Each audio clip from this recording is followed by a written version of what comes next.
thing. You just have soft hands. Whoa! Welcome in, everybody. This is the #1 hockey show in the world, brought to you by Emmy Squared Pizza, Betalytics, and Men's League Sweaters. Do I need to change the camera? Are we good? I saw Are we good? Men's League. They renewed for about 6 days, so that's good. Yeah, they renewed. We got a really lucrative deal coming in hot with Men's League Sweaters. How come I look your height and you look my height right now? You slouch or Yeah, did that couch break? Slouch Nixon. I'm actually playing really hurt right now. Dude, fuck. That chick at the front she's like every time she sees me. She did it again? Yeah, it was weird this time. She's like, "Hey, how you doing?" She's like, "You going to see Rob?" I'm like, "Yeah, I'm going to see Bob." She goes, "What do you want your name to be?" Like, because they enter your name. I go, Bruce Wayne. But in my head, I was thinking, call me Daddy. She was like, I thought she was going to try to open up the car and give me a hand job right on the spot. I'm not saying I'm the best looking guy ever, but when a 70-year-old hits on you, yeah, I don't know. Why don't you just get this over with and hook up with her? Seriously, though, just get it over with. The thing is I think she could take her teeth out, and it intrigues me. Why would that intrigue you? You know what I mean? Well, because then you're sucking the chrome right off a trailer hitch. Oh, you're talking about she would go right to sucking, you think? Like you got her that in the bag, you think? Yeah, I mean, last time I seen a mouth like that, I had a hook in it. Smallmouth bass, but anyways, this is a hockey show. Why is she so horny? I don't know. I mean, well, last time we saw her, we rolled up from the airport and she goes, "What's up, Hollywood?" She either called you Hollywood or me Hollywood, one of the two in the car. She's like, I don't know. Probably you. Look at your glasses. But we weren't dressed like this rolling in. We were hung from Vancouver. Yeah. She was just horny. She's horny as hell. Should I file a complaint? Like how does that work with HR? Like, because usually with HR and your HOA, it would be a dude hitting on a chick that's too horny. Now we have a worker that's too horny hitting on a tenant. It doesn't matter. It doesn't, eh? I don't know if there's anything in the HOA guidelines that actually have the binder over there in that cabinet. I have espresso martini mix, pina colada mix, and then the handbook for the HOA. Yeah. I don't know. I got to read it, but I wonder if there's anything in there that says the employees aren't allowed to ferociously hit on visitors, because she's been hitting on you, and she might think that you're down. Because if you look at my apartment, by the way, everyone thinks I do some sort of gay porn. Right. There's a camera set up, there's a lighting, and it's facing the window, and they all look in, and they only see you walk in here and me. So not only do I have the reputation for like having a extremely gay OnlyFans, now the security guard at the front might get involved. It would be cool, yeah, if we signed up. Yeah, maybe she's on OnlyFans. Ask her. Yeah, this is your girlfriend. I don't want anything. I'm a little jealous, actually. She's hot for a 75-year-old. Yeah, she's not bad. For a week away from dying, man, she's pretty hot. She's not that bad, dude. If you can see past the osteoporosis and the wrinkles and stuff, like she's keeping it together, dude. I mean, I know this is a hockey show, but like for a security guard gatekeeper, like on that scale, man, she's like a 6, which is like a real world probably 1. But on that scale, it's adjusted. Mm-hmm. Yeah, which is cool. It's just like being office hot. Yeah, chicks are a lot of times chicks are different stuff based on their surroundings. Same thing with dudes. But I'm surprised that she's hitting on you this hard in the middle of the day. If it was sunset or at night, I get it. But hitting on somebody at what time is it? 2:00 Mountain Standard, 3:00 Mountain Standard. That's like you got to be pretty horny for that. Yeah, I mean, I don't know if it like makes her day or maybe. I'm just the lucky guy that she has a crush. Maybe she has a crush on every single guy. I just think I'm the one, right? Like, oh no. I think it's just you. Like, she doesn't treat me like that. Because she did this weird thing with her tongue where she like bent it over and kind of showed me that she still did have her tonsils. So she's like kind of flexing, like this mouth still works. Like it's not as dry as it looks. Like I can get this thing wet. Dude, I wanted to tell you, how about this? So I got this guy recommended to me to go. Speaking of gay, this was, wasn't me involving anything gay, but this dude was, I think, gay. So I got this guy recommended to me. Hockey show, by the way, folks, if you're just tuning in, we will get to AJ Galante, former owner of the Danbury Trashers, as well as all the NHL's latest news. But stay with me here. So I go to see this guy, which is basically like a chiropractor or a soft tissue guy, because I've been dealing with a little bit of a neck and shoulder kind of issue, just probably from lifting and not warming up before.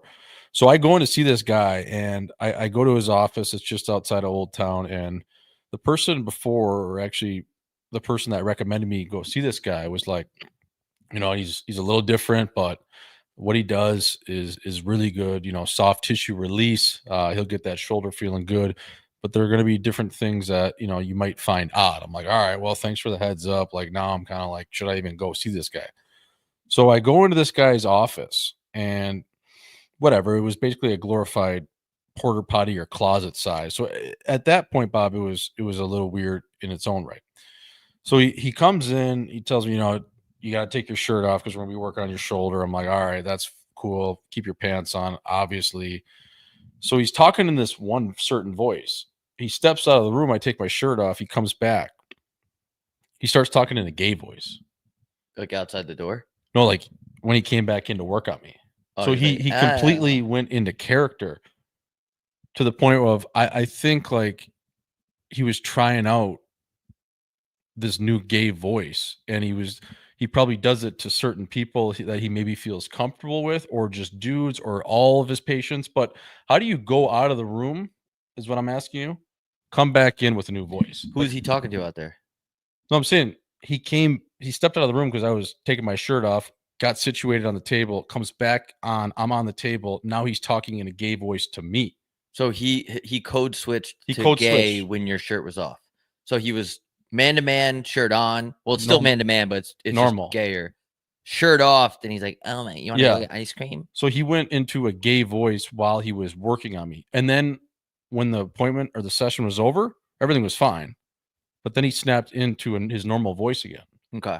So is that him like working on a part for a play or a movie? Or is he like transitioning to the point like if I went back next week, like he might be a chick?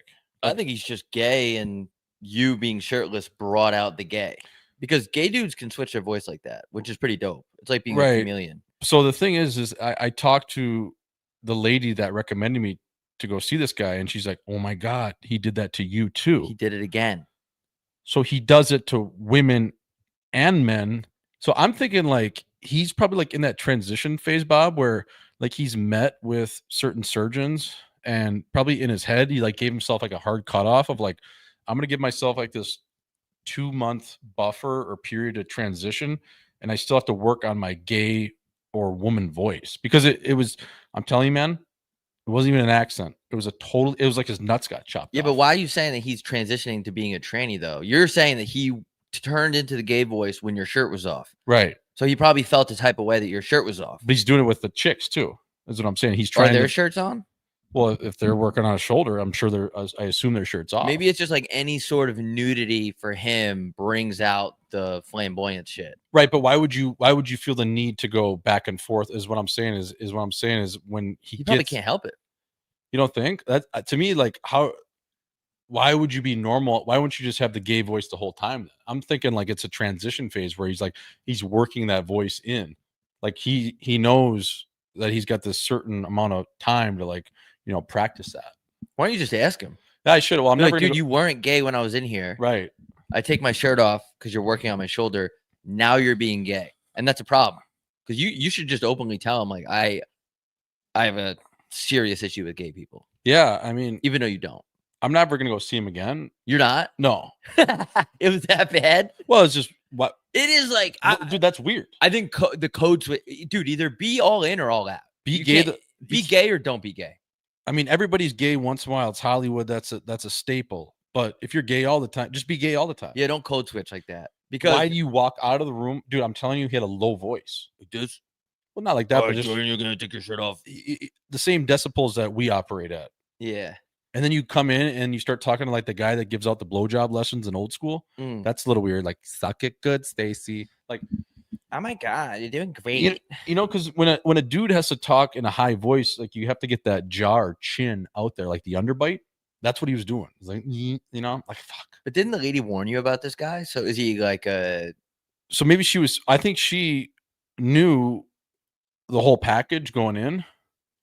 no pun But intended. believed in his work that it outweighed the gay voice switch. Well, I've always been hesitant to go see people who touch you. I don't Yeah. like that. I know it has to be done. There has to be physical therapists. There has to be dentists and stuff like that. But just the people that pick that industry, it's tough. Because let's say like if I had hands that could cure, and like I know, and I specialized in like men's groins, like right now I'm playing hurt right now. I think I have a hernia, by the way. Really? Yeah, it's really bad. I have this big like lump. Breaking news. Like, yeah, on my hip. Like I could feel it moving around and it hurts when I pick things up. Do you feel it in your nuts? A little bit.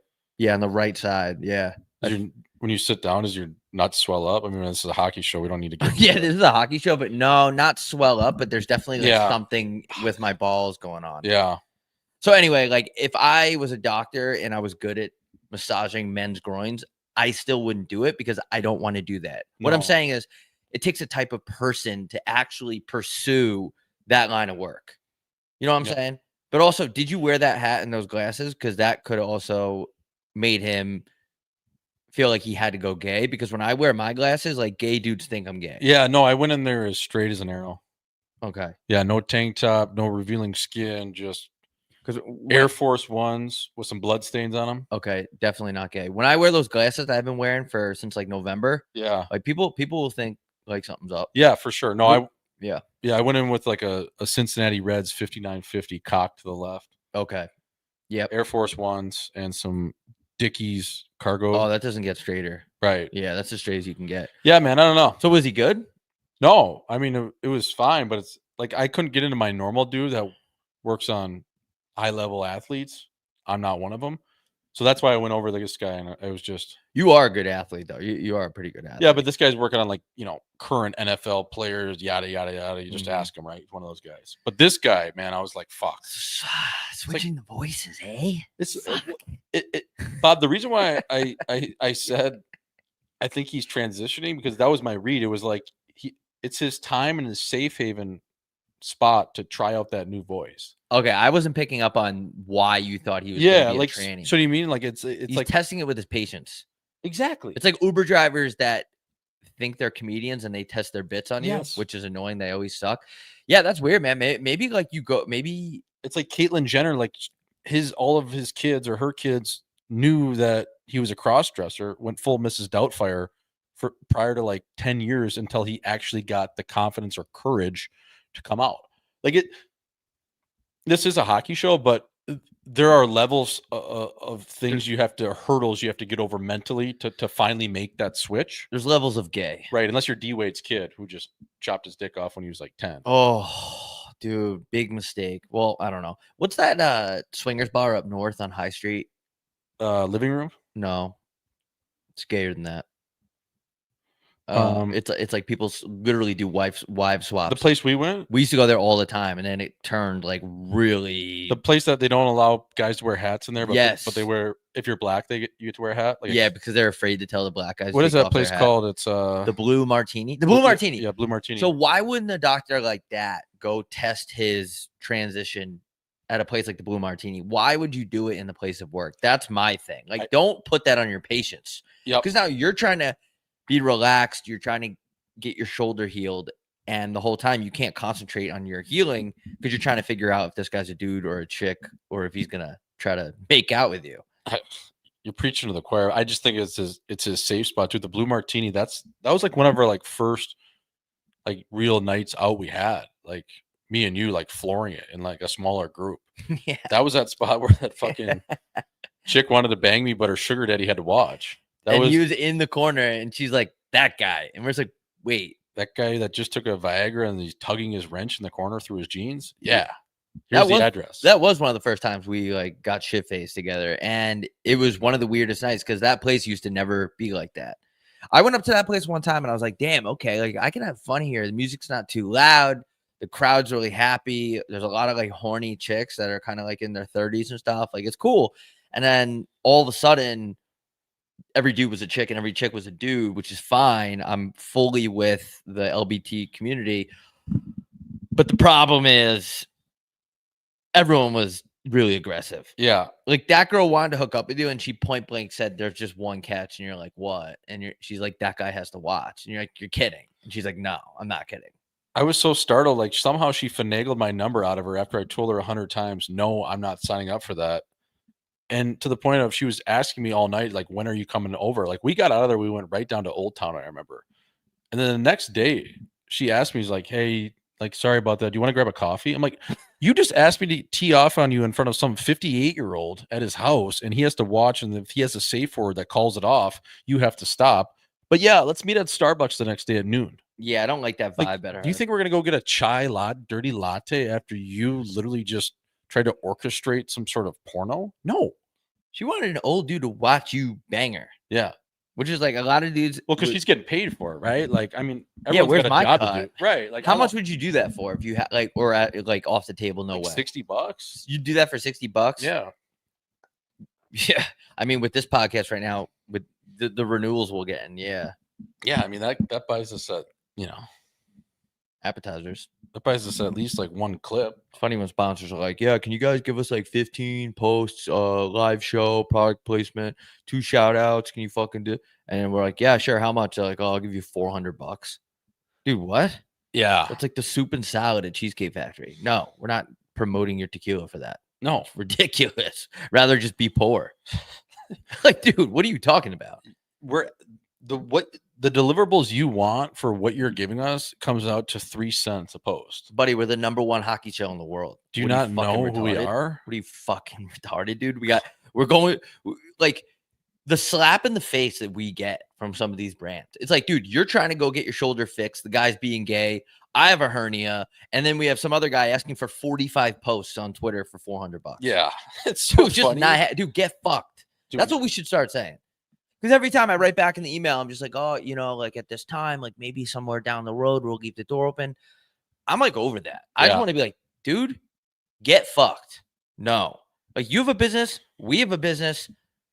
Let's just be fair here. Like for fuck's sake. It's the #1 hockey podcast in the entire world. You're offering us $400 for like a month. What is that? Like that doesn't even get like a Southwest bird to Vegas, man. Dude, that's what I'm paying in interest per month on one of my credit cards. $400. Yeah, like that literally is like one night out at Chili's. Like get fucked. We should call that guy right now on the air and just be like, dude, get fucked. We're flying across the country to try to do a show, and you're gonna give us $400 for a month? Like that doesn't even literally get. What does that get us? I don't want to burn any bridges, but get fucked. Like if you walk into Hudson News like before your flight, like $400, that by the time you get the cinnamon gum, like those almonds that are really good with the cranberries, good, and then 2 liter size Evian waters, like you're already at $350. Yeah, dude. Like, what do you mean, man? $400? We got whacked in South Right up Florida. your fucking ass. How about that? In South Florida, we go down there. We're like, fuck, everything's paid for. We're all good to go. We forgot about Uber. That's another thing about running this exquisite business and private equity firm. If anyone wants to invest, the Ubers were like almost $1,500 for 3 days because we need a big car. Yep. We need a black car when we're with girls that we're lying to because we say we're richer than we are. Right. We need to go to Fort Lauderdale and back. Like it was a lot of money. We're on South Beach right now, which is the best spot in Miami. But we're still gonna go to Brickell because we need to go to Moxie's. Yeah. Like, what do you mean? And that's another $150. Also, dinner that one night, we got like 2 rolls of sushi. I think you got a coffee. I got a coffee. We're off the piss because we take this hockey show very seriously.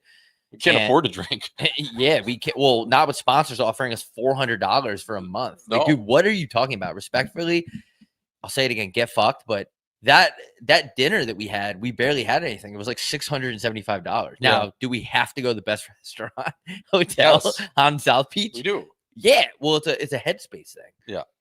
I'm not about to go eat at some shithole place before we record a show. Like we gotta be, we're in this shit. We gotta take care of our own chins. We gotta feel our body. I do need the Wagyu roll. A5. Wagyu. You know has a really good Wagyu roll? Sushi Sen right over there. Great Wagyu roll. Yeah, I bet you the quality of the steak is a lot worse than they say, but it tastes good. Yeah, got it the other day. It wasn't bad. Yeah, I always like those places that say it's Wagyu and it's flank steak. Yeah, I don't That's know. cool. I would be interested because I feel like your palate's more adjusted to that.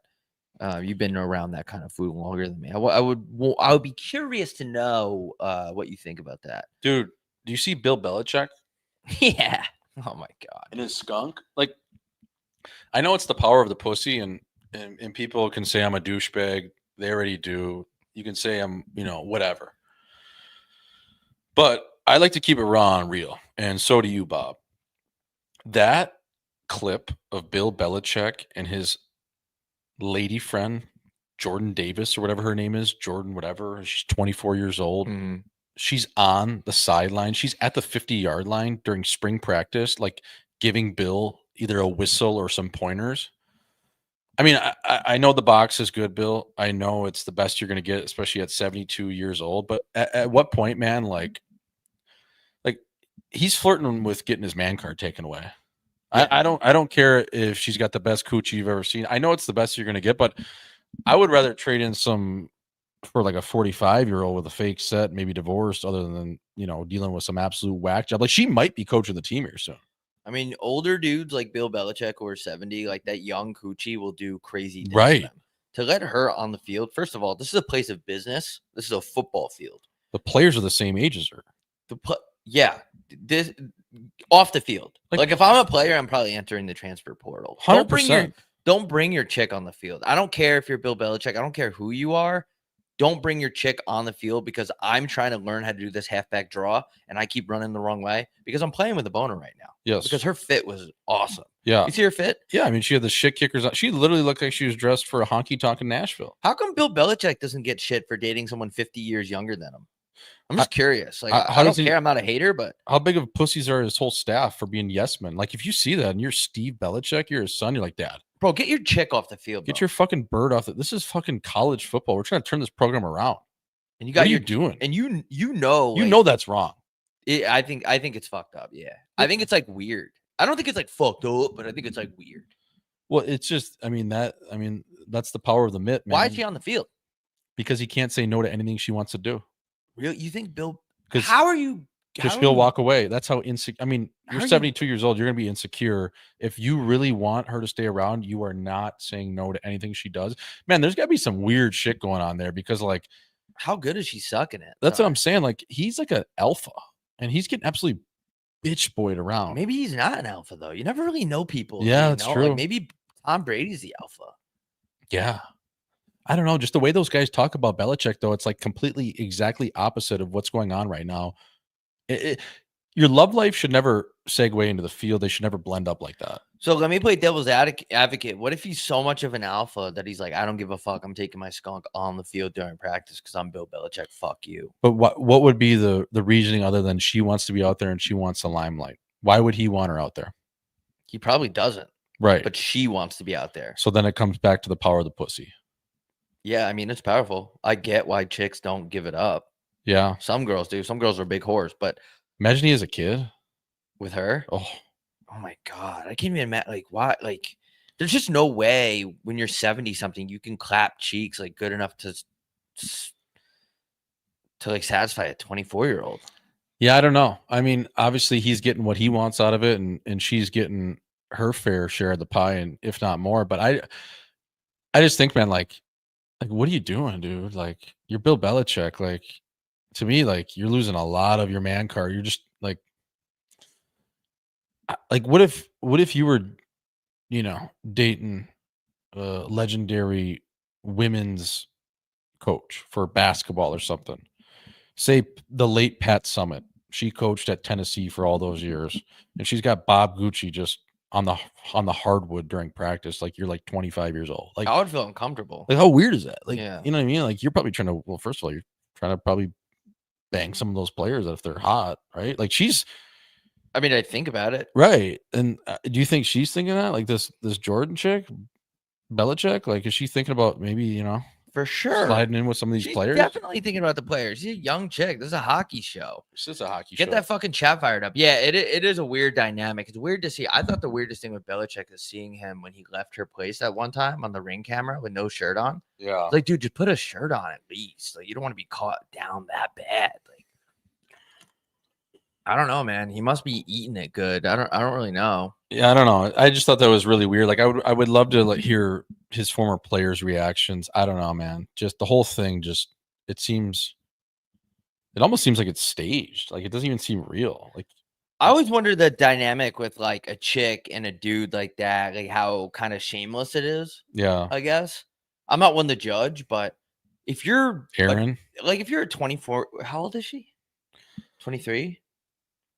Isn't she in college? Yeah, she's 24. So if she's 24 and like you're banging a 72-year-old, if I was the girl, I feel like I would want that to be relatively on the down low, like low key.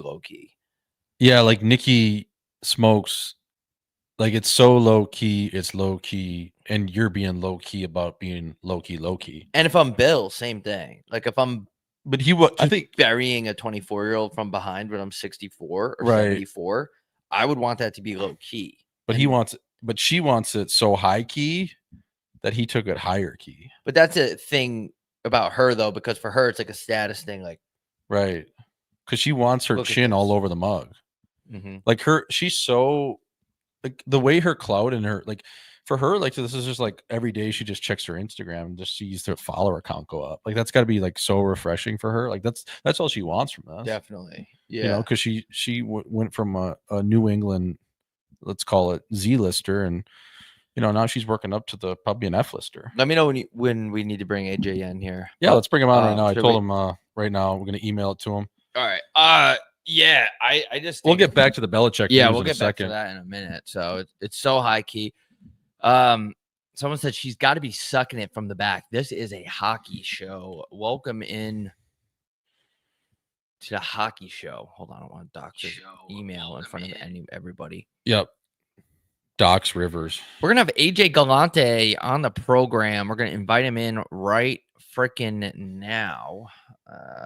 Questions, comments, concerns, load up the chat. Hold on, I gotta put this down. We'll get to those at the end of the show. You're back. This episode is brought to you by This episode is brought to you by Betalytics. Betalytics is not your everyday sports book. It is a way to go check your bets analytically, see what is the best bet for your buck out there, as well as give you information you probably don't have just based on your own chin or your, overall research of betting. Betalytics, go check them out. They always give you the best options.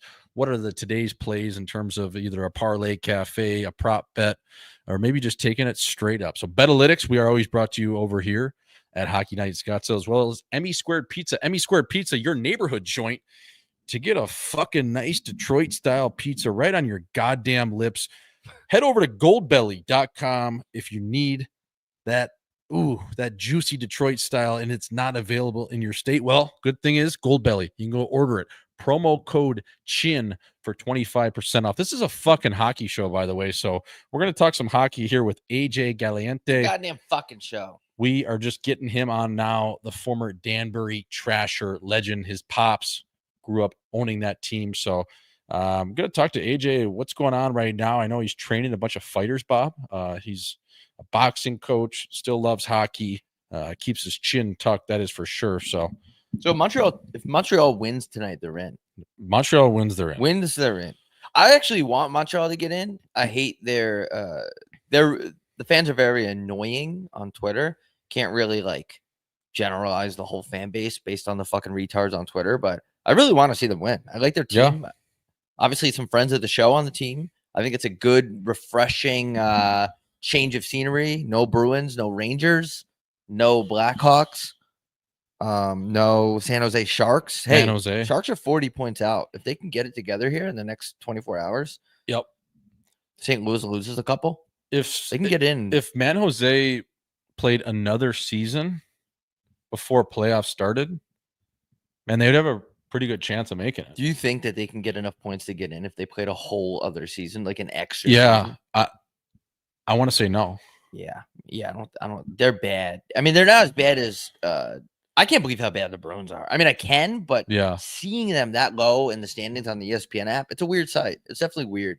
Do you see that Charlie Jacobs came out today and said basically Sweeney and Neely are safe? Like these guys do a great job, and then like all their fans in Southie and Dorchester are just up in arms. Like they were at the bar at noon today when that like PSA or public service announcement came out. They just saw that and everyone just immediately went to their local Irish bar and just got drunk and did perks. I saw the letter. I didn't read it all. It's funny that teams do that. Like they have a horrendous showing and they write a letter to the fans just to get the heat off. They're like, all right, guys, like this season fucking sucks, but we're going to try hard next year for you guys. Like, and basically what that is please don't cancel your season tickets. Yeah. And please show up. The margins are razor thin, and my wife wants to keep her Bentley. Yeah, I mean, that's just it, and that's the funny thing too, like, and especially in a time like that when Bruins fans and especially their season ticket holders can't fathom the fact that they're not in the playoffs.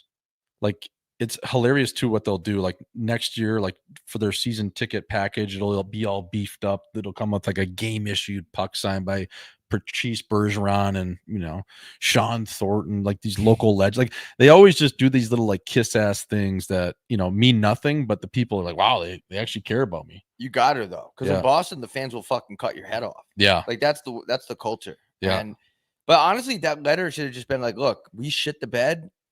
We can't fire these guys because it's a political thing behind the scenes. Like, don't say like their jobs are safe for no reason. Like, give the fans a goddamn reason. Yeah. But all right, bro, you want to do the intro here? Yeah, folks. Without further ado, we are gonna bring in Danbury's finest legend. Oh, can't tell the story any better than from this guy's mouth of the Danbury Trasher days. AJ Galante, fella.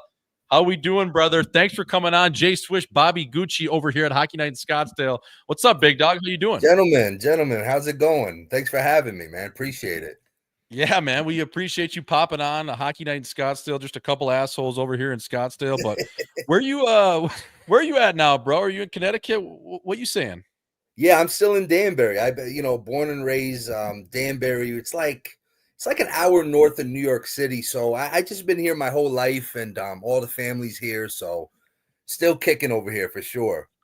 I love it. And before we get back to those glory days of the Trashers and whatnot, but I wanted to ask you, man, I've been seeing on your Instagram a little lately, even on the Trashers account, like you're working with some fighters. So are you teaching them to keep that chin tucked? Or what are we teaching over there? We always preach the chin. You got to have a granite chin, especially in hockey or fighting. Is that something that you're working on with those fighters, man, keeping that chin tucked and knowing where the chin is to knock a guy out? Well, after the Trasher days, man, there was only 2 years of the team. It felt like we had 100 seasons, but, I basically was incognito for a while. I ended up randomly getting into professional boxing business. And I've been in boxing now like 15 years as like a man promoter, advisor, whatever you want to call me. And we actually, I opened a boxing gym here, Champs Boxing Club, like 2 minutes from the ice arena, which is funny. And I just been working with fighters. I mean, the Trashers were basically just fighters anyway. So it's like I've always been around fighters, and all my worlds collided. It's just one big chaotic fight all the damn time. And I've been doing like the fight reviews on Instagram, trying to just do some stupid shit. You know what I mean? It's fun, but yeah, man. I mean, it's definitely I actually am one of the senior advisors for the Danbury Hat Trick, the Fed League team over here. And we were able to get a lot of the guys that come in this, do some cardio and yeah, man, some fight tips, because it happens, and you know what, you don't got to stand there for 10 rounds, but at least know what you're doing. And you hit it on the head, man. It's I tell guys, tuck the chin, and you know what I mean, and this when in doubt, close your eyes and throw as straight and as hard as you can, right in the center there. AJ, when you were like handed basically the reins of that team back in the day, were you the one that kind of told these guys, like, go out there and play physical and don't be afraid to, throw bombs left and right? Like, how did you take on that responsibility as a kid? Were you nervous to run the team, or were you like, fuck it, like, let's just do this shit live? I was scared out of my mind, man, to be honest with you, because, my dad kind of said it, I mean, I wish I could say I was making these stories up, but it's the truth. My dad just randomly said one Sunday night, we're eating dinner. He's like, yeah, I'm going to bring a pro team here to Danbury, and I want you to be like the president, GM, whatever. And I was 17. I'm like, yeah, sure, Dad, that makes a lot of sense. Let's do it, And I was just joking around, and, he wasn't joking around. So when it came out that it was going to happen, I was shitting my pants, and basically I wanted to get out of it.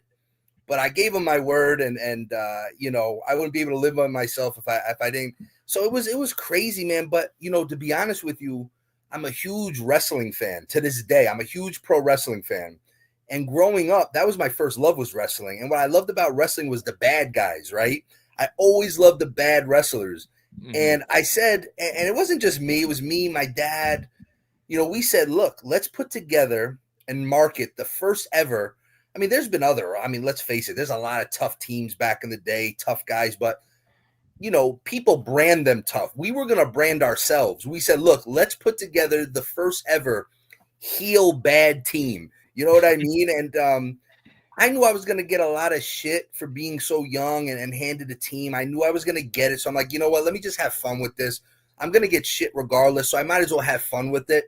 And yeah, man, we brought in guys that bought in. I mean, it took a while to really explain to guys what we were looking for, but we found them. They're out there, man. And we had a lot of fun. We had a lot of fun, and the rest is history. It was just wild times, Yeah, AJ, I'm just looking at this roster from the 04-05 Danbury Trashers, and you got a guy like Raman Nadir, who 46 games played, 289 penalty minutes.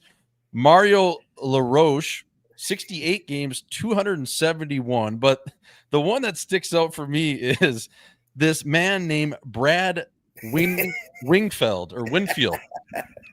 And 20 games played, 176 PIMs. I mean, what was this guy doing? Was he just going around snapping necks? Like, hey, wait a minute. Listen, he's the one. If you watch the documentary, unfortunately, he had his leg broken.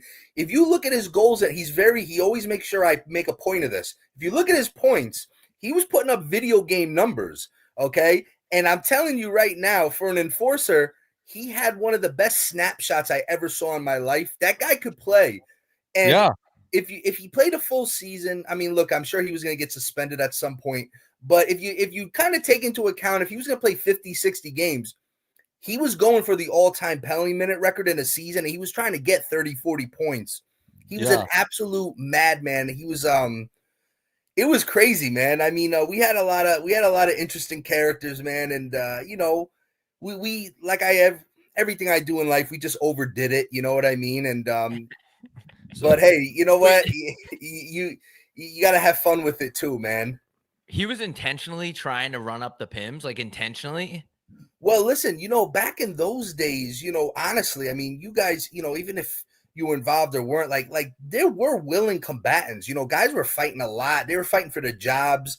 But he was like, look, I know because we gave these guys, nowadays I hear about the green light, like guys got to get the green light to be physical or whatever. Like our lights were broken. It was always green. You know what I mean? And it was like, you know what I'm saying? Like, yeah, but he really, honestly, you know what? In all seriousness, like the tough guys loved playing with us because we overdid it. Meaning, in the old days, even now, you may have one, maybe two guys that handle business, when it's time. We had 5, 6, 7 guys at all times, and they would rotate. So, guys got to actually play the game. Like a guy like Brad Wingfield, who actually could play legitimately. He could take some nights, quote, off where he wasn't the, sheriff on duty, so to speak, and he could play. And, we kind of internally kind of had a nice little system going. And I mean, obviously the skill guys loved it because you couldn't even poke check those guys. And, it was, hey man, you know what? I wish I could say like I had this mastermind, but we winged it. We kind of threw as much shit to the wall as possible. And, we just struck lightning in a bottle.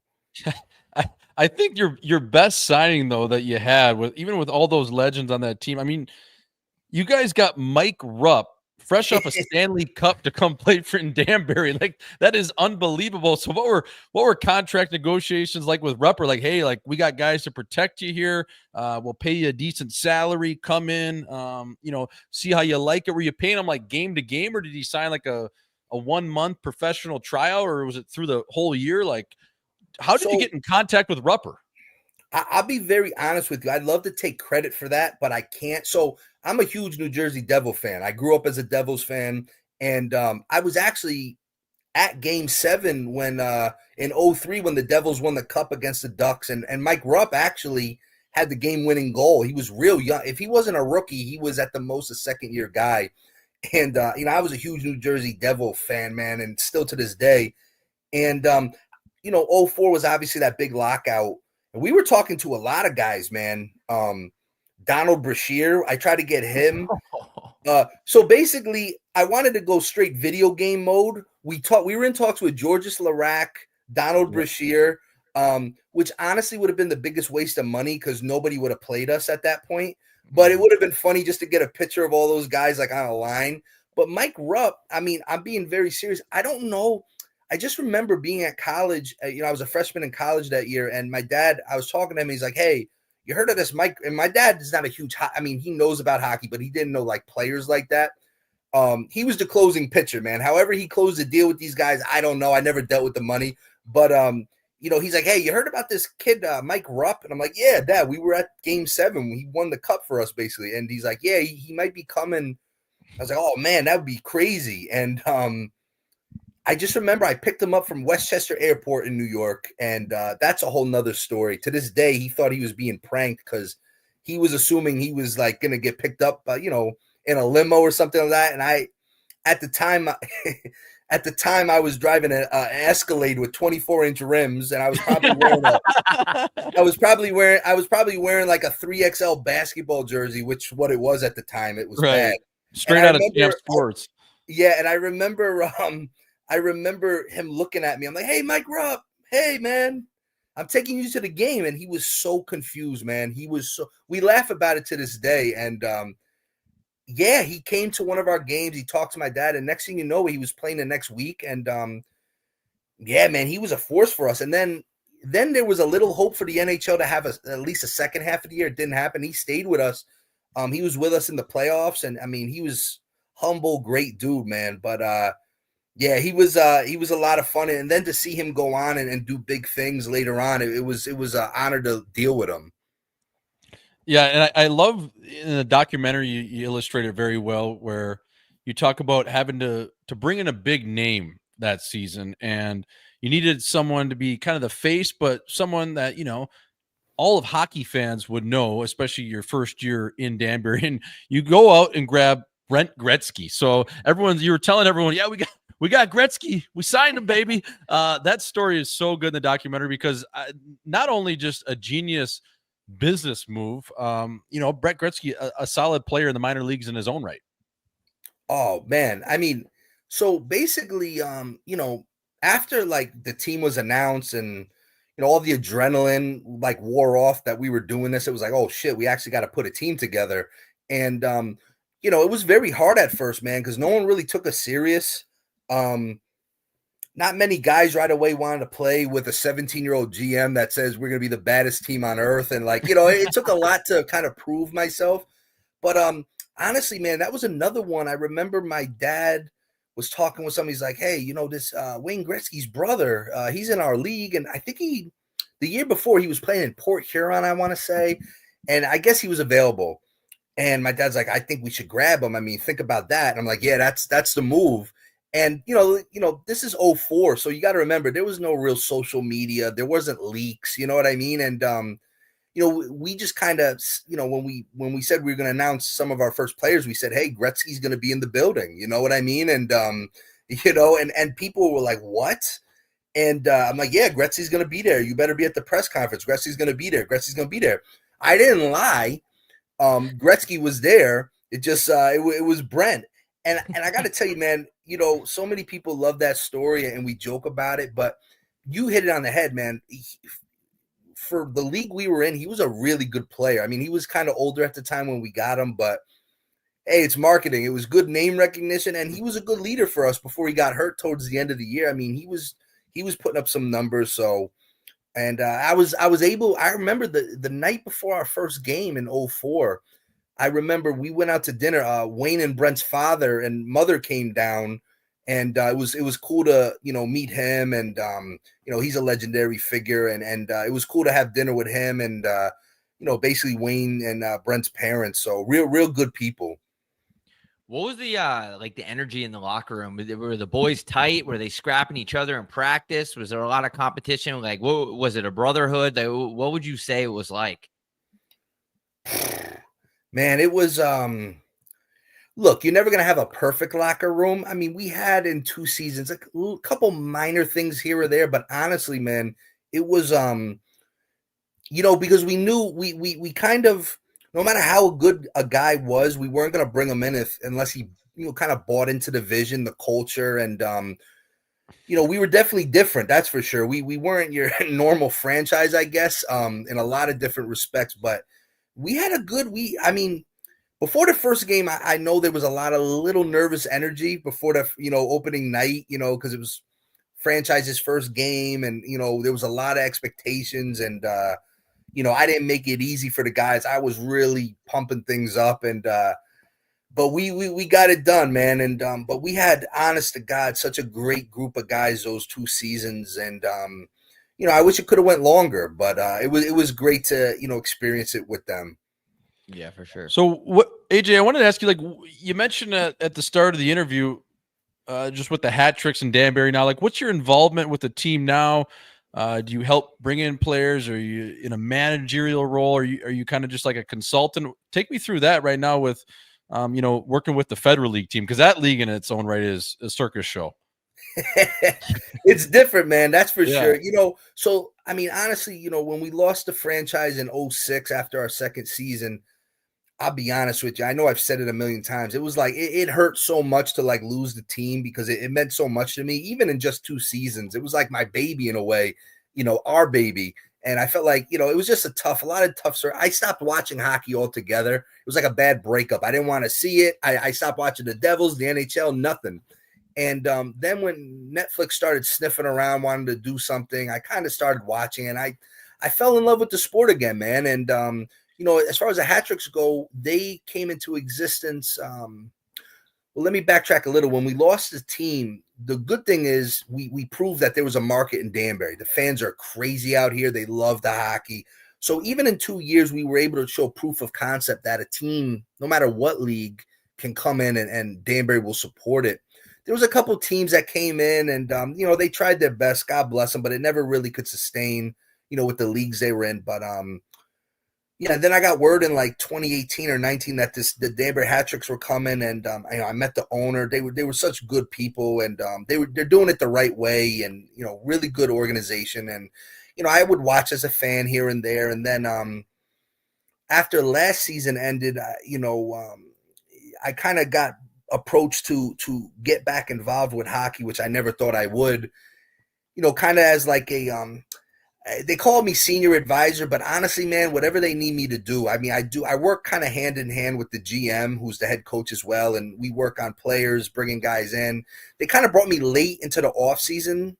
So I couldn't really do much going into the start of the season. And, we've done a lot, and actually, it's funny we're talking about them, because I got to give them a shout out. They're on the road as we speak. We start playoffs in Port Huron, this weekend. And one guy in particular, Jacob Ratcliffe, man, he's a huge fan of you guys. When I was leaving the arena today, he's like, "Oh, are you going on that show?" I was like, "Yeah." He's like, "Oh, you got to tell him I'm a big fan." So Jacob Ratcliffe, man, he's kind of like a old reliable guy, man, real steady. He's like a Joe Sakic type of guy. So I got to shout him out and the boys. Yeah. And they should be arriving soon, but playoffs start this week. I'm pumped, and if they bring me back after this season, I'll have a full off season to kind of do my thing and help maybe a little harder, recruit some guys, and keep this thing going in Danbury, man. It doesn't matter the league. We gotta win no matter what.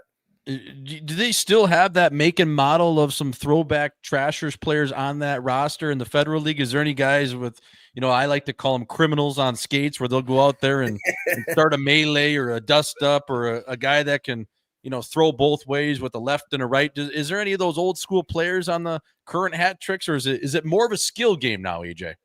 The game is totally different. I mean, when I started watching hockey again, seriously, it was over 15 years later, and I kind of felt like I came out of prison and the world just changed. You know what I mean? Yeah. And it was just like, I'm looking and I'm like, holy shit, these guys are so fast. And, it's just like, they're so much better than back in the day. It's definitely a different game. And when I say different, I don't mean it's worse or better. People love to debate. I love it. I think it's great. Here's the deal, man. The tough guys are still out there, bro. It's just, they're very handcuffed. In our league, we don't have a lot of, the roster spots are kind of limited, man. I wish the league would open up 1 or 2 more spots. But yeah, I mean, guys, it's hockey's so schizophrenic, man. They kind of want to shun the fighting, but at the same time, they love it. They promote it. They get all the viral views from the fights and the brawls and stuff. But they're out there, man. It's just they're very like they're unsure. They don't know. Am I supposed to be physical? Am I not? I tell guys, do your thing. Right. You got to pay your fine. We'll pay your fine, man. Screw it, you know. And we got a couple guys on the hat tricks, man. He's a little older, man. He's my age. He actually is a year younger than me, which is sick. He's 37, 38. Josh Newberg. He's a dog, man. He's like a junkyard dog. He's he's like a little pit bull. He's not that big and height wise, but he'll go with whoever. And but yeah, man, there are some tough. It doesn't really pop off as much as it did, and you know what? It's look. I'm just glad fighting's still part of the game. I don't think there should be 1,000 fights anymore every game, but it definitely gets things going. I definitely think there's a good balance of everything.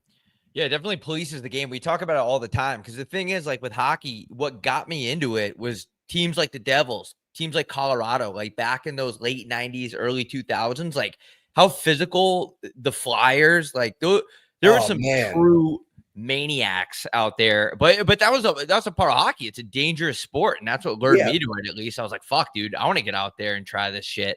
That's why everyone loves the playoffs. The physicality ramps up. So yeah, the game, we talk about it all the time. Like, is it a little too boring when everyone is so skilled? And it's cool that it's fast, don't get me wrong, but at the same time, it's like, dude, part of the allure of hockey is how dangerous it is, right? And it always gets me on the internet when people are like, oh, like that guy was a defenseless player. Like, no one's defenseless. Once you're on the ice, you're not defenseless. Like, you're out there, you know what you signed up for. So it's good. It's good that there are those physical guys, though. I mean, that's hockey. If they took away fighting, dude, it would be like everyone would just be being a prick with no consequences. I mean, well, I'll give you a perfect example. I'm not going to name names because I'm not a rat, and I'm also not going to name the league. But there is a league, pro league, that has a limit on how many fights a guy could have per season.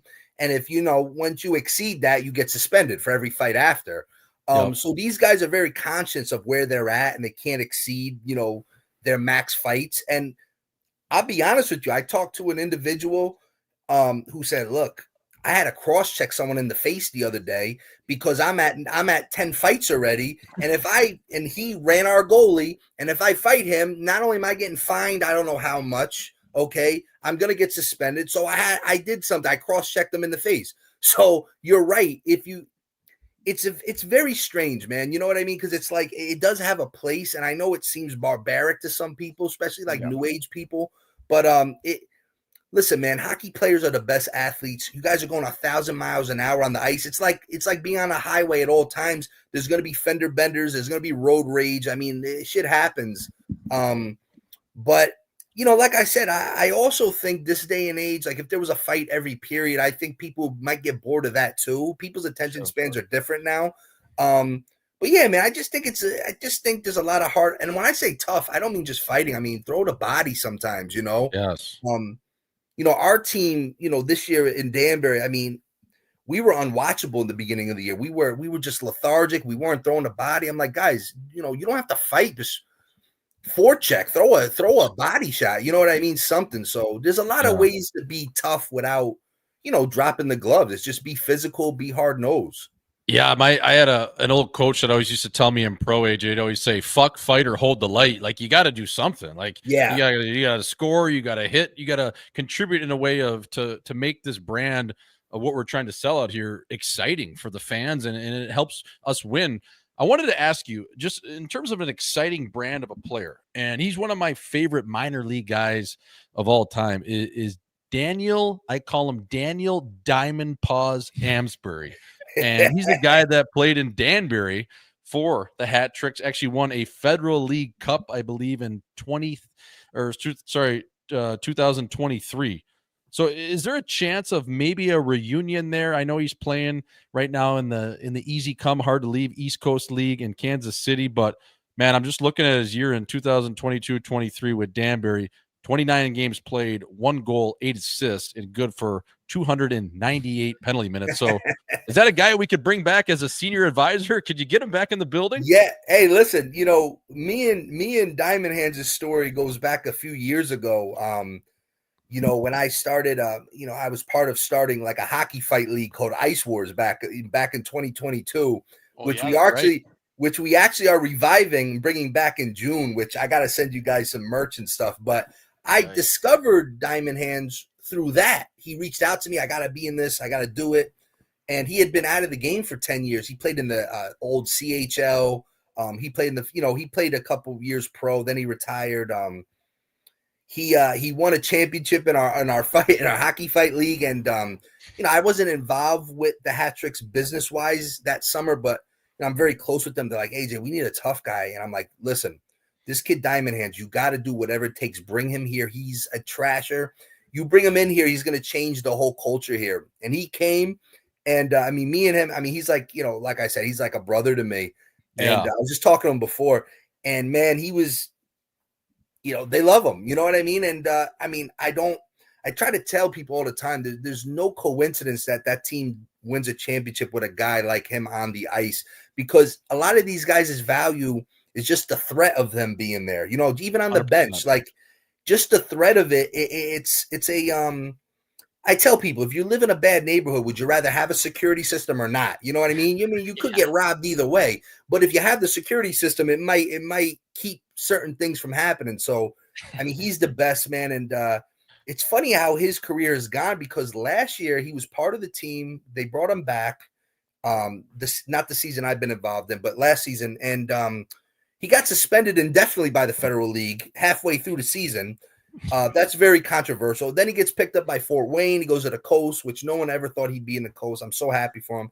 And now he's with Kansas City. He's on the playoff roster. And but yeah, I do plan on in the offseason maybe talking to the director of officials and see just how long that indefinite suspension is. Is it like, because I feel like, especially now that I'm back involved too, like it would be an absolute pleasure to see him wearing the black and orange again. You never know. Maybe to close things out in a year or two, or whenever he decides is possibly his last season. Taking 10 years off, I don't give a shit what league you're playing in. 10 years off and coming back and getting on a roster is insane. in any league. Crazy. Yeah. He listen, man, that guy, and not because like he's a brother to me. It's hard work, man. This guy works like a dog. Just the way he would train at my gym, at the boxing gym, not just boxing, but also just strength and conditioning. He is, he's a different type of cat, man. He's a different breed. And I'm just so happy for him, because I know a lot of people thought he'd never make it anywhere. And, just to make it to the Coast for someone like him, who knows, man? I do believe he is good enough to at least get into an American League camp. I know it sounds crazy, but I feel like he can at least get a sniff of it, whether he makes a team or not. I believe he deserves it. And man, what a success story, man. I'm so proud of him, and he's got a great family, and really love that guy. With the nickname Diamond Hands, like he'll just cut you up like a scissors. Like, come on. Get him one game in the American League just for the nickname alone. When I came across him, AJ, I think I actually saw him sparring at your gym like a couple of years ago. Like, oh my God, Diamond Paws. This guy will cut you up, man. Yeah. He listen, and like most enforcers, like you guys know, off the ice, the sweetest guy you could ever. The kids love him. He's always doing charity work. He's doing this, and he's just he's a special dude, and I'm just grateful to be involved with him and be a friend. He's a great guy. For sure. AJ, my last question for you, brother. We appreciate you taking the time. This has been awesome. I want to ask you, like, those Trasher jerseys. I'm a big collectible guy, just in terms of getting jerseys. Like obscure jerseys is one of my favorite things to do. So how do I get one of those Trashers jerseys? I'll obviously buy it, but I need one of those, man. And maybe it's a Wingfield, or it's a Nadir, or whoever it is. I need one too. I'm looking for one, man, especially with the fight strap on, because I want to be able to wear it at the bar. Yeah. Tie it on to my jeans just in case, so I don't get jerseyed. Yeah. It's funny. I swear to God, like the week before the documentary came out on Netflix, I swear to God, I looked at my wife and I said, man, I don't even think people are even going to watch this thing. You know what I mean? I really didn't. I'm a very humble guy, and it was just so normal to me. But as I get older, it's like the story is so not normal. You know what I mean? The story is unbelievable. And so what's happened is, like you said, you know, I wish I was prepared, because the week the documentary dropped, if I had jerseys to sell, I'd be in Arizona right now with you guys. You know what I mean? I wish I had them. So I got some things coming down the chute, but I purposely don't put too much merch out. But we are bringing jerseys back, believe it or not. Legitimately, probably within a month. But hit me up later. You guys hit me up, and we'll figure something out. And yeah, man, it's crazy. Whenever I have friends from home like travel and they're wearing something trash related, and it's just so humbling to me that people recognize it, like, oh shit, what do you know? That's a Trasher shirt. You know what I mean? It's the wildest thing to me, but super humbling, and you know, we'll work something out for sure. You guys got to let me know some sizes and stuff, and we'll figure it all out. Yeah, because that logo, brother, is so sick. It just, I mean, it looks like you're walking into a back alley ready to get, showing up with, do a gunfight with a knife, and you're walking out on top. It just breeds just being a nail gun, I like to call it. So yeah, those are fucking classy, and just it's an instant classic for a jersey as far as I'm concerned. I mean, that documentary was an instant classic though. It really, like, for what it's worth, to everyone that I knew when it came out, the guys on my team, I mean, we were fucking good. I think a couple of the guys probably watched it 4 or 5 times. Like, that's awesome. Yeah, not believing that was a real thing. I mean, it definitely deserved. This is my last question. I don't want to keep you here too long, but how did that even come about? Like, did they reach out to you? Did you pitch the idea of the story? Like, how did that all unfold? So it was like around Thanksgiving in 2018. I wanted nothing to do with hockey. It was like one of these quintessential like things where it's like, after we lost a team, I didn't want to talk about the Trashers. I didn't want to talk about hockey. It was rough. And I remember getting an email. I don't even know how he got my email, but one of the guys who eventually produced the doc, and he was like, "Hey, I'd love to talk to you about the Trashers." I'm like, "What the hell, the Trashers?" And it was just like, long story short, he came across an old article. And these two brothers, McLean and Chapman Way, they actually produced for Netflix that Untold series. So there's a bunch of Untold series, and they were like, we're starting to plan our first season, and we'd like the Trasher story to be on. I don't know what article they came across, honestly, but they came across an article. They did some research, and they were like, "Oh my God, this is nuts." And honestly, me and my dad didn't want to do it at first. We were like, "Nah, it's whatever." We just really we kind of didn't. I don't know. We just didn't want to do it. And they ended up flying to New York. They came to Danbury, talked to us, and I give them credit, man. They're younger than me. They're good sales guys. They sold it, and we trusted them. And we're like, hey, maybe we could tell a little bit of our side of it. And yeah, man, so they definitely pursued it. They came in the summer of 2019 to film everything. They filmed for like 2-3 weeks here, and then came out 2 years later. It was just it's just nuts, man. And the rest is history. Yeah, that's wild. That's absolutely crazy. AJ, yeah, thank you for coming on, man. This has been awesome. Huge fan of the documentary, huge fan of everything you got going on. Just fucking really cool shit. So we appreciate it. And I also, I said already, but I got to get my hands on one of those jerseys. Yeah, 100%. Yeah, definitely, man. We'll work it out for sure, man. I like I said, it's an honor to talk to you guys. I really appreciate the opportunity. And like I said, just the fact we're still talking about the Trashers in 2025 is wild to me. So I appreciate you guys a lot. It means a lot. Yeah, no, thanks for popping on, brother. This has been a blast. And I still got a bunch of buddies working in NHL scouting, or it's USHL, or it's college. So if I come across a guy that really embodies what it means to be a trash, or whether he's playing in the Quebec Fighting League or he's coming out of Saskatchewan, I'm gonna send his hockey DB or elite prospects your way. And hey, and I'll maybe cut some tape for you. Hey, just check his game out here. I think he could slide into Danbury as a potential. Hey, listen. It's the Federal League, but you know what? At the end of the day, man, to play in Danbury, it's like having a special stamp in the pass book, man, in the passport book. Being in Danbury, man, it's we're gonna keep trying to build this thing here, and it's a little mini hockey town, man. It's somewhere. It's a place to be for sure. 100%, brother. So we appreciate you coming on, AJ. It's been a blast, and we'll have to get you on again. This has been a lot of fun, man. So thanks a lot. Anytime, man. Anytime. I really appreciate you guys. All right, you're a legend, brother. Appreciate it. Thanks again. Thank you, man. All right, have a good one. Thanks for having me. Thank you, guys. Yep. You too. Later. That was AJ Galante. What a crazy story. You know what's crazy is that Netflix went and pursued that. And like they found them. Because if I was them, you know, there's a lot of shit going on behind the scenes. Like he said, he was like, I don't even want to think about hockey. But I would be like, yo, this is good enough for a Netflix documentary. And Netflix was correct. Yeah. Or those two guys, they like sought it out. They're like, yo, people need to hear about this. Yep. And I love that he said that he was the GM, but he ultimately stayed out of the negotiations. I let my dad handle that. Yeah. You know, so whatever it took to get Mike Rupp there, that was take it up with them. Fuck, dude. You know, I should have asked them. Like, I wonder, was it easier? Were like chicks? Could you? How do I phrase this? Like, could you get a lot of pussy doing that? Like, yo, I own a team. I'm 19. Or I'm a GM of a team. Like, what about his friends? Like, were they like, dude, what is going on? Well, the reason why I love the character of AJ, and it was awesome to talk to him, but it was the reason after I saw the documentary, I'm like, dude, this guy, like, I mean, he dressed like a Slim Shady, and he was running a team, and he was 19, and he had the 5950 hats and the tall tees, and like he said, the 3XL basketball jersey, pulling up to the airport in Westchester to pick up Mike Rupp in an Escalade with 24s. That's like funny.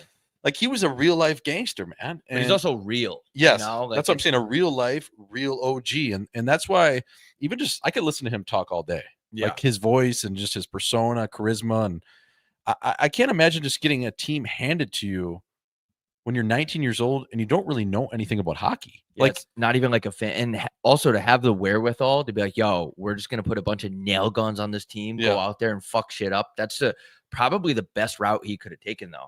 Dude, the league was the UHL back in the day, and they were getting they were almost getting players like Donald Brashear and Georges Laraque from the National Hockey League. I mean, they got Mike Rupp, a Stanley Cup champion, to come play in the UHL in Danbury. Like the whole story, Bob, doesn't even make sense. And obviously, a pretty penny will get anyone to a certain spot in life. It comes down to dollar figure, but just to the whole story and the fact that it was only around for 2 years is the craziest part, because you would have thought that franchise was running for 20 years. For sure. It's crazy. And to still, like you said, to still be talking about it in 2025 is literally insane. Yes. Especially with sports and how sports are. Like, players come and go, teams come and go, people forget shit. But that's what cements it as like legendary status. Yeah.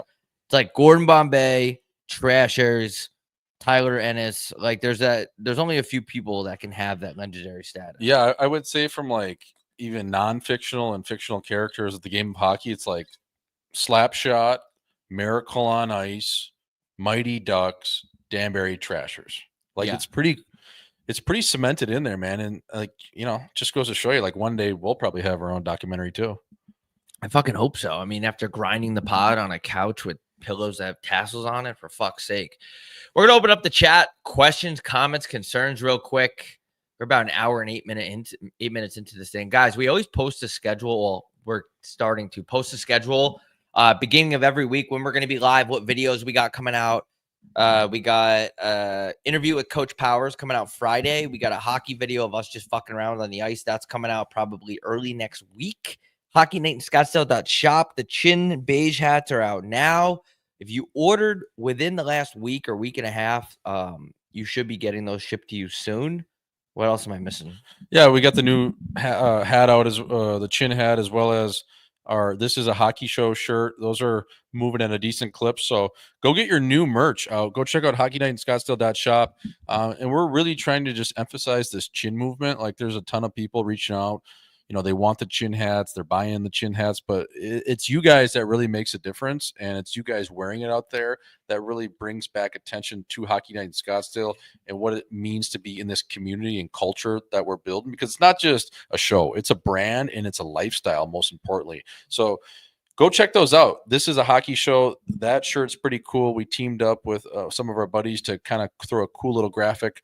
I'll shout out the Justition boys. They helped us out to design that. And then as well as this Chin hat that a lot of not only our female listeners were asking about, male as well. So check out that beige and black Chin hat. It's on Hockey Night in Scottsdale. hockeynight.shop right now. And then again, if you've ordered something in the last week, we just sent out a bunch of stuff last week. We'll get back in the lab and make sure these newest orders are in. And to everyone that, reached out, you guys, sorry, we've fucked up an order or it hasn't got to you yet. We'll make sure we email you back and get it situated as well. I know there's a couple in the inbox, but we do see it. And we will get it figured out because this is the number one hockey show in the world. Fellas, Stanley Cup final predictions. I'm going to go with Vegas coming out of the West. And fuck, I don't even know coming out of the East. I really don't. I'm just going to leave it at that. I actually don't fucking know. Yeah, I'm going to go out of the East. It's crazy because it's the Sunshine State Fuck Fest. You got Florida, Tampa, and then you got Washington. But you the got Devils aren't going to win. New Jersey, Carolina. That's not going to happen. Washington's not going to win. Montreal's not going to win. So I'm going to go out of the East, and I don't want to bet against Coop and Tampa, but I'm going to go Florida. And then out of the West, I'm going to go with the Colorado Avalanche. Ooh, any new sponsors? Nope. Emmy Square Pizza, Betalytics. Use code HNIS for 25% off any package. Somebody said Swish, you coming to Providence to watch a little Swish? I don't know, man. Probably not. Just a weird place to get to. Yeah, and it's just like, I love Jakey and I love his game, but I say this with all respect. I probably don't travel to watch NHL games, let alone American League games. I know he's my cousin.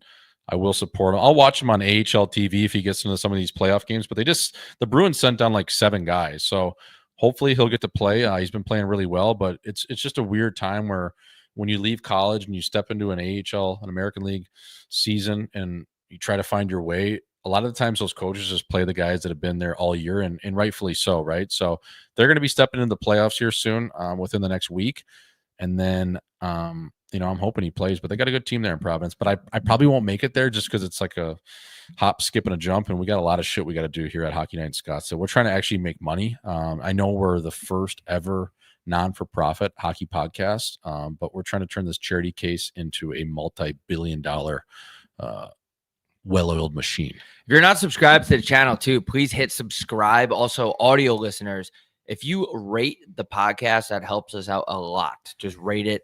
We're not even asking for 5 stars. If you truly think we're a 2-star, give us a 2-star. If you think we're a 5-star, thank you, and give us a 5-star. But Chin Hat every day. Yes, sir. Thoughts on Rory? He definitely is piping that Amanda Balonis broad. I don't know who that is. He didn't mention his wife during the interview. Yeah, I don't know. I didn't really.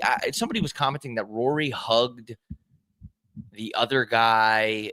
Who did he lose to or win against? Justin Rose. Justin Rose's wife longer than he hugged his wife. I don't really look into that stuff too much. I mean, you just never know. Maybe they're swingers. I don't know. Yeah, but like, even if you were piping the other guy's wife, which he's not, you're never thinking about, I'm going to hug her longer than my own wife. Maybe she had a bit. Maybe he just wanted to feel her set. I don't know, man. Like, who knows? Like, maybe he just wanted to make her feel okay after he just beat her husband too. You know what I mean? Like, it's a little sympathy. Yeah. Okay. Here's a crazy one. Swish. I spent $5,000 on a chick in Vegas this past weekend. Right afterwards, she hopped on a Frontier flight back to Minnesota. How do I manage this? Well, what? So you spent $5,000? Okay, so let me take my glasses. Stay with me now. We're getting serious, and you're going to see my eyes here. I'm going to take off my hat. So you spent $5,000 on a chick in Vegas. So I assume you took her to Vegas as a part of a PTO professional tryout package. Obviously, you're not dating her. Otherwise, she probably wouldn't have left on a Frontier bird. So, Bob, my understanding of this situation is he flew to Vegas with a gal in terms of probably having some sort of vacation with her and a weekend planned. And by all accounts, it didn't go as planned. So she hot routed out of Vegas, got on a Frontier flight, and went back to Minnesota after he got the presidential suite at the Wynn with a wraparound jacuzzi, didn't get laid. She raided the mini bar, got a tan, took a dinner at Delilah, maybe a little session at the wet deck, and fled town. I would say I would chalk it up to, well, either she's a psychopath or tough wheels on your end. I mean, for being honest, right? Like, you take that risk financially, and you're hoping you're going to get a little coochie. And the next thing you know, she's taking a connecting flight out of Vegas, which, you know. Yeah, what did you do? I want your Right? side of the story. I want both sides of the story. Right, We'll so- send you a link if you want to come. I mean, come on the show. But the good thing about money, Bob, is not that we have any of it, but you can always make more. It So- comes, it goes. Right. You So know, stay with it. Asian people like the chin hat. Yes, they do. Live pod at the Eagle's Nest. I forget what is that. That's in Verona, Wisconsin. That's a hilarious shout out. That would be sick. Nobody would come, but yeah, we should do it. Okay, here we go. Fellas, checking in from the chin of Zanchester, aka Manchester. That's funny. I wanted to ask your opinion. I have a buddy that's never bunked one. So he's a virgin. He's 25. Does he have to off himself?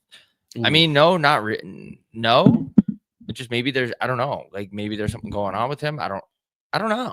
How do you know that? A lot of these questions, sometimes I need more details. Yeah, well, first of all, never kill yourself. That's the easy way out. Yeah, So- don't kill yourself. So stay in the trenches. Babe, don't kill yourself. You're too hot. Right. Any chicks in the chat? Babe, don't kill yourself. You look so good. But yeah, bro, like losing your virginity at 30 is crazy, but I mean, again, he's still got 5 years to get to that point. I would say, man, just keep shooting. Like, does he want to get laid? Yeah, does he want? That's the thing. Sometimes those guys don't want to get Right. for whatever reason. Because, well, now it becomes an insecurity thing. It's like, oh, I haven't got laid. I should just stay. What do they call that? Not submissive, but it's not gay. It's not lesbian. You know what I mean? Oh, wait a second. Hold on. Sorry to cut you off. The guy that's Bird left Vegas and left him stranded saw me rack. Does that mean do coke? Saw me rack? Negative. She saw me rack and said, I'm never speaking to you again. What is But rack? She doesn't like, I mean, being racked is when you're high on cocaine. Really? So I don't know what that means. When's the next live show? We don't know, man. I'll tell you one thing. I really love when people ask. Like, it gets us excited, like that people want to see us in Vancouver. We like, not to pump our own tires, but we had a great show in Vancouver. It's just working with these goddamn fucking bars and the venues, and they're not easy to work with. And I'm not speaking on anybody in the past that we've worked with. They've actually we've gotten really lucky. It's been great. Oh, it's but the word I'm looking for is abstinence, or is that it? abstinence means you don't bunk. Yeah, so that's what he is. He's abstinent and Oh, our official black correspondent is checking in. Hey, bro, I want a free chin hat, and y'all N-words ain't send me that shit. It's been almost 2 months. I think we did. I think we sent it to Sent that. Tiggerty. Did you send us the right address, bro? I actually remember we printed thought we that s- label. Yeah, because I remember saying this is the black guy. Yeah. It's our black correspondent, who I also brought up at the Vancouver live show. Yeah, I don't want to dox his address, but I'm pretty sure we at least tried to send it. Yo, email us or some shit, bro. Yeah, email us at hockeynightscottsdale@gmail. We'll figure that out, but I'm pretty sure we did send it. You lying son of a bitch. I'm just kidding. We'll figure it out, though.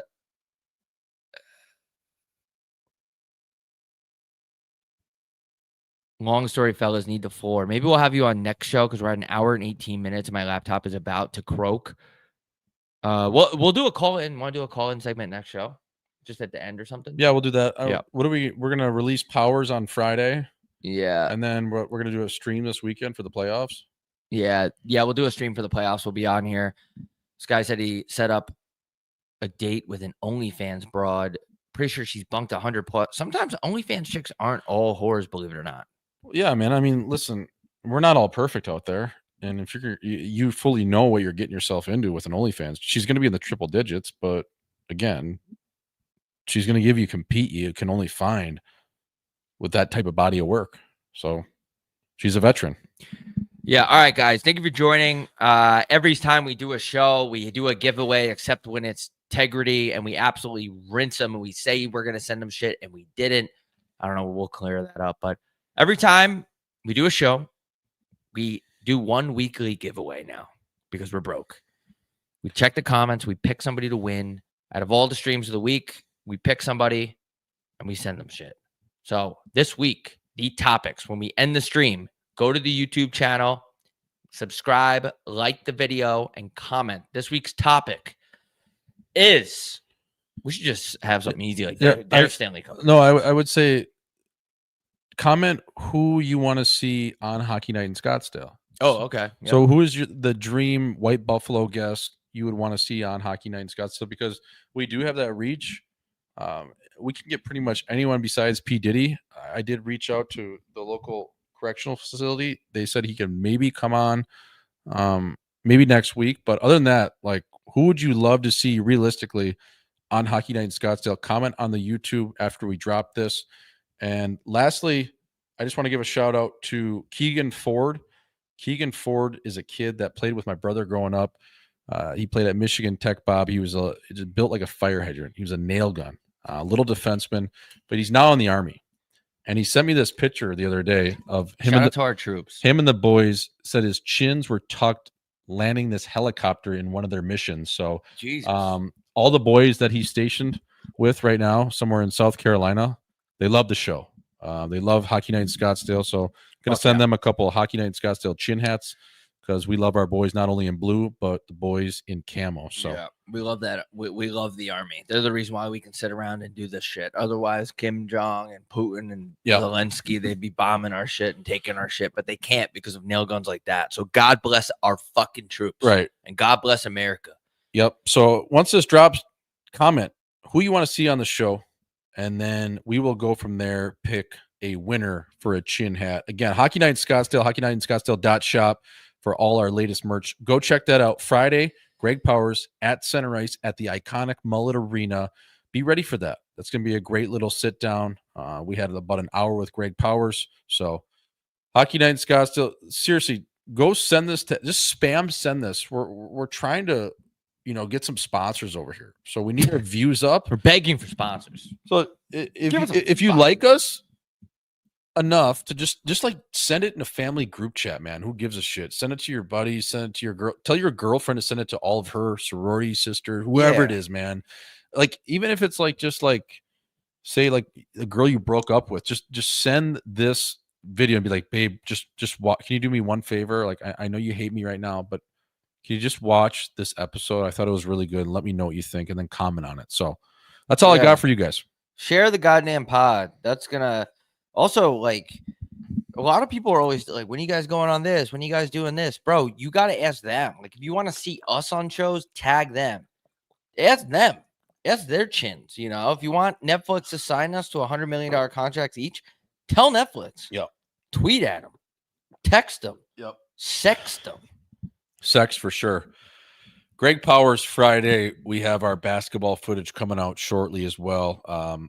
That was funny too. So if you haven't watched the Utah ski vlog as well, go check that out. We got a lot of shit coming out. We're trying our best over here. We're trying to bring you the best hockey coverage you can't get anywhere else. I mean, it's a hockey show. I'm gonna fuck off. I'm gonna stop talking. Hockey show, hockey talk.